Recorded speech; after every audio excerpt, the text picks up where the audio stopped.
Yes, they're reloaded, man. It's your boy 3-Letter, man. Subscribe to the channel. Follow me on Twitter, Instagram. Y'all see where to follow your boy at. Hit the like button also. I appreciate that. Y'all see the title of this one, man. Let's talk about it, man. I'm giving you... Listen, I watched this battle from last night, and I watched it... Woke up this morning, and I just watched it an hour ago. So a good two times I watched this battle now, right? And I think... nothing has changed in the person who I felt won the battle on first watch, right? It's not a bar breakdown, but in the way it is and the way it's not. Because I'm just giving you the victory or the reason why I felt Murda Mook won this battle, right? First of all, it's a big win for Mook. A very big win for Mook. I know some of y'all were trying to say, well, if he beats Hitman Holla, nothing changes for him. No. A lot of us, well, let me talk about myself. All I've ever wanted for Murda Mook was for him to battle dudes in this climate of this era of battle rap. You know, a lot of conversation about Murda Mook was, does he understand this climate of battle rap?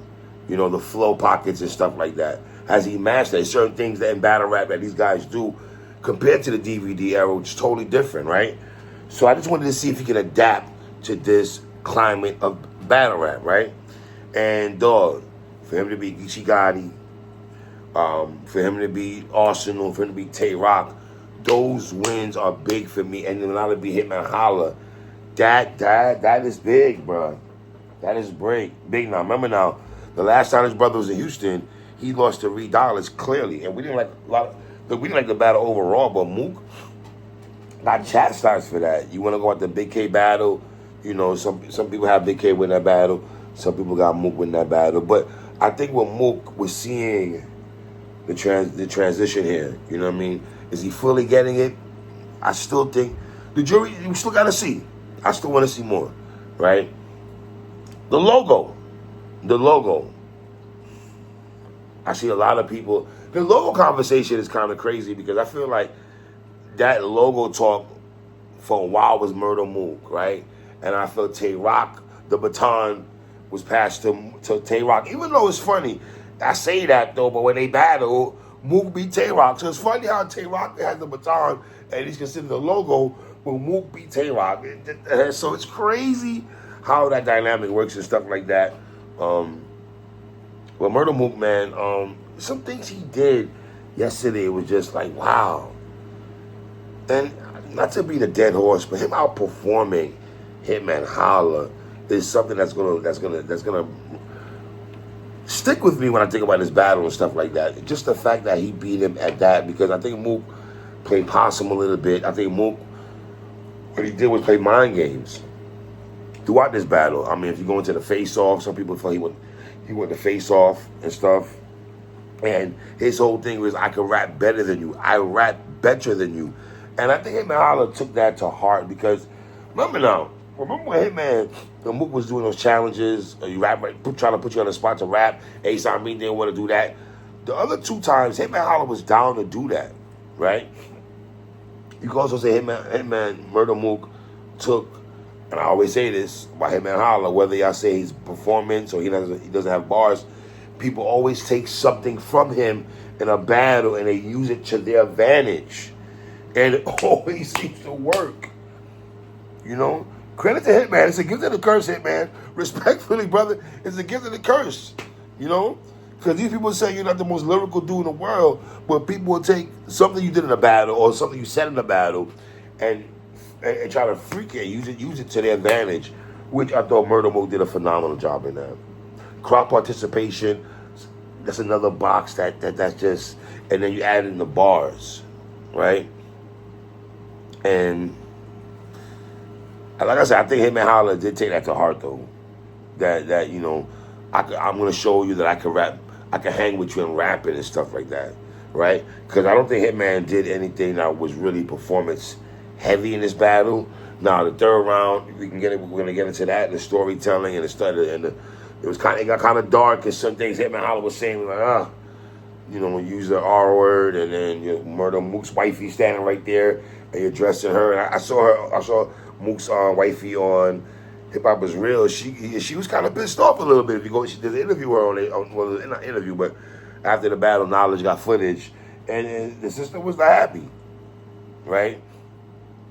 But if you talk about bars, because once again, I keep saying this, we say in battle rap everything is not about the bars, but at the end of the day, we're grading you on what you're saying to the individual. That plays a big part. So I think as good as Hitman Holla's first round was, and it wasn't bad. I thought it had peaks and valleys. It was solid, right? But I'm just giving you the keys of victory. I'm going to do a Hitman Holla blog solo about Hitman Holla. I'm just doing my Murda Mook, why I felt he won the battle. And the next blog I have for Hitman, why I feel he might have lost his battle. There's certain things I just want to talk about when it comes to Hitman, right? When he got into our birthday placenta talk, and the A side, B side, record player, and then I smack had to make you holler. None of this is crying in the beginning, and gave you for adoption talk. When he did all that, it was like, yo, you know what I'm saying? Those stand out to me when we're talking when we're going Hitman's bars against Mook's rhymes. Them little things that Mook does. And he loves the double entendres that he gives you. The rhymes, he always say the rhymes, I said the rhymes. Mook loves saying that, you know. And then the Hitman impersonation and the performance.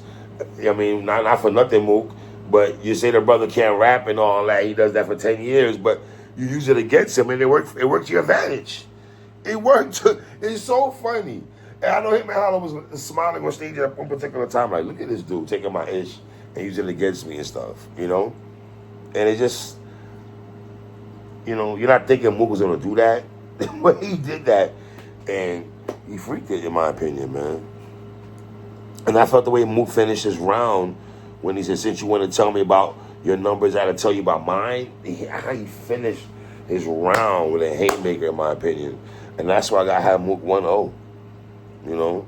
And in the second round, I'm just going to Mook bars. I'm doing a solo blog on Hitman Holla. But round two, and then Mook again in the second round, the Big Bang Theory talk. You know, the Rock Kill, checking my melody. You know, I moved the needle when you was a mic. I was the microscope for them to see you. I was the microscope for them to see you. That he had a lot of, you know. And let me just say this: both their second rounds was not like their first rounds. All right, let me make sure I say that. But I think Mook did enough to win that second round. You know what I'm saying? And he works with Hitman's little brother, the remix he did, he got Divide and Conquer bars and stuff. And then Mook ad-libbing on top of that in the second round, talking about, oh, y'all don't really fuck with each other like that. Like, little things like that Mook was doing in the battle. And then that I did like his paid in full scheme, Mook did, with the Poe Rich and, you know, how you were rich and your brother's rich. Like, that was, all that he did was crazy. From when Mook said paid in full, he went right into that scheme. And I thought it was dope. You know what I mean? And another crowd participation. Who would ever think when Murda Mook is telling the crowd to scream wildin', everybody screaming wildin', you would think Hitman Holla would have those attributes over Murda Mook in terms of performing. And that's two places where Hitman, to me, lost the battle. Was the performing aspect of it, and then some of the lyrics aspect of it, you know. But that, I'm not taking anything away from Hitman Holla, all right? Because this is where it gets interesting, the infamous third round. Now, I've had conversation with people about this all day, from my barber to my cousin to people about who love battle rap so much. And you get so many mixed emotions when it comes to both their third rounds, right? Now, the Hitman Holla side of things. Listen, let's be honest. Painting narratives in battle rap, right? And when I say that respectfully, hey man, I know you went on social media today and you posted, you got something online, people are saying you deleted it. That's what they're saying. People are wondering why you deleted that information and stuff like that. But I know the battle is dropping at 9 o'clock tonight again, so that they dropping that. Oh yeah, breaking news, they are dropping Murda Mook and Hitman Holla, TBL said, on tonight at 9 o'clock, so y'all go watch that also. But I think at the end of the day, you know, battle rap is such a narrative place, right? Whether it's true or not, you got to do your research and find out what it is, what is true and what's not true. To me, whether Hitman lied or fabricated some stuff in there, or a lot of that is true, that round is always going to stick out because you're going to say this, oh, damn, he lied and everything like that. But it was like, damn, you still, you know, it stood out more in the third round to me. You know, now you got to do your due diligence to see what type of time and Mook is on. Also, what people were saying, also the fact that they wish Hitman would have took a page out of Big K when he battled Adi Boom, when he had the forms and everything like that. He's passing them out to people, and people. I remember vividly watching Big K and Adi Boom, and Big K's passing out the sheets and everything like that. People are actually looking at each other like, yo, what the hell is going on? Because you know, you're battling someone like Murda Mook, and we decide to go in that bag, and if it's that type of a news, some people might try to tune that out.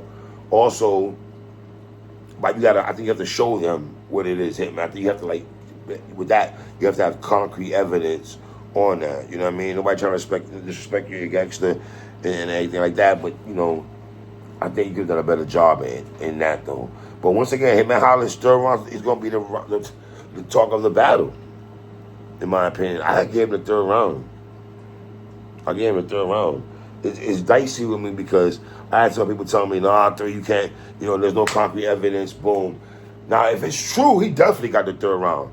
And you might have some people say he got the battle because you're a creep and everything. If all that is true, allegedly was being said about Murda Mook, but according to Murda Mook, like he said during the battle, you're bugging, you're lying. My name is John Ancrum. That Jonathan Ancrum, I mean, okay, right? And then people are dissecting after the battle. Mook went to shake his hand and dapped everyone up. And, you know, why would Hitman Holla? I heard somebody say in the spaces, why would Hitman Holla want to battle Mook if, you know, Mook had those kind of things on his jacket?